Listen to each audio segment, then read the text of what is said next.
Good morning and welcome to our daily Devo on this Friday morning, the 11th of November, Veterans Day today. We appreciate those who serve the country. Today's devotion, interestingly enough, is called the Christian's Helmet, just as soldiers wear. Remember, we're talking about the Christian in complete armor. That's the title of this book. We're using the thoughts coming from William Gurnall back in the 1600s, and yet the spiritual warfare that Christians are in is the same now as it was then, maybe just dressed differently. But the Christian's helmet, coming from Ephesians chapter 6:17, where that particular part of our armor is mentioned. And take the helmet of salvation, it says there. These words of Scripture present us with another piece in the Christian's armor, the helmet of salvation, to cover his head in the day of battle. This helmet, together with most of the other pieces of armor, are defensive arms to protect the Christian from sin, but not to keep him from suffering. Only one piece of the whole armor is for offense, the sword. Scripture hints that the Christian's war lies chiefly on the defense and therefore requires defensive arms to fight it. God has deposited a rich treasure of grace in every saint's heart, which the devil spitefully tries to rob the Christian of by waging a bloody war against him. And so the believer overcomes his enemy when he himself is not overcome. Give me your best shot kind of approach. He wins the day when he does not lose his grace, his work being to keep what is his rather than to get what is the enemy's. I like that. Because the saints' war lies chiefly on the defense, we must instruct the Christian how to manage combat with both Satan and his weapons of war. As a Christian soldier, you must always stand in a defensive posture with your armor on, ready to defend the treasure God has given you to keep and to repel Satan's assaults. But do not step outside the line of your calling, which God has drawn about you. Let Satan be the assailant and come, if he will, to tempt you, but do not go out and tempt him to do it.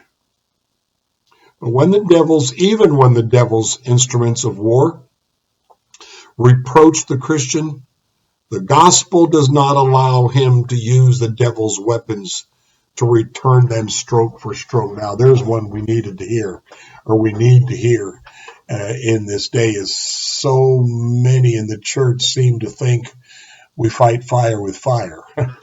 No, we can't win spiritual warfare using the enemy's tools. We use the weapons, the defense, the armor we've been given to overcome. Let me read that part again. Even when the devil's instruments of war reproach the Christian, the gospel does not allow him to use the devil's weapons to return them stroke for stroke.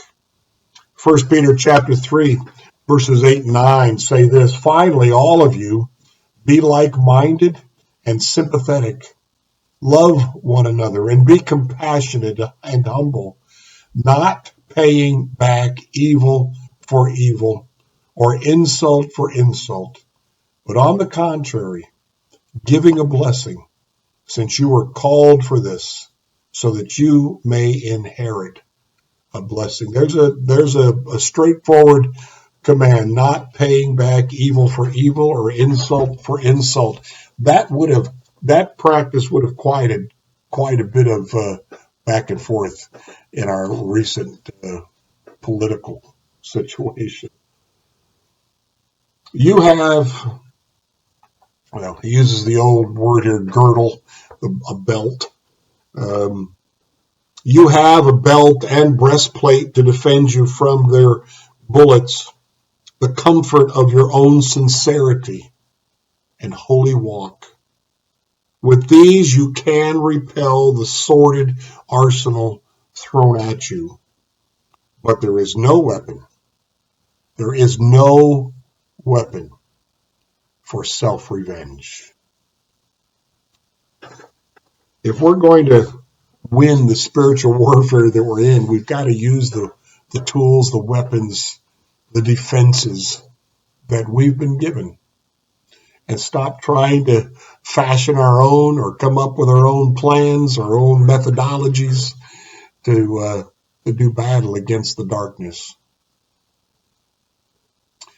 Once we begin to believe that what the Lord has given us is not enough, we begin to step into the enemy's territory. And once we begin to entertain thinking his way, he's already winning the battle over us. We need to stand firm with the weapons we've been given to stand firm against what the enemy will do. I will build my church, Jesus told his disciples, and he tells us, and the gates of hell will not be able to overcome it. To overcome it. Blessings to you today. Fight the good fight of faith, knowing that you are already victorious in Jesus.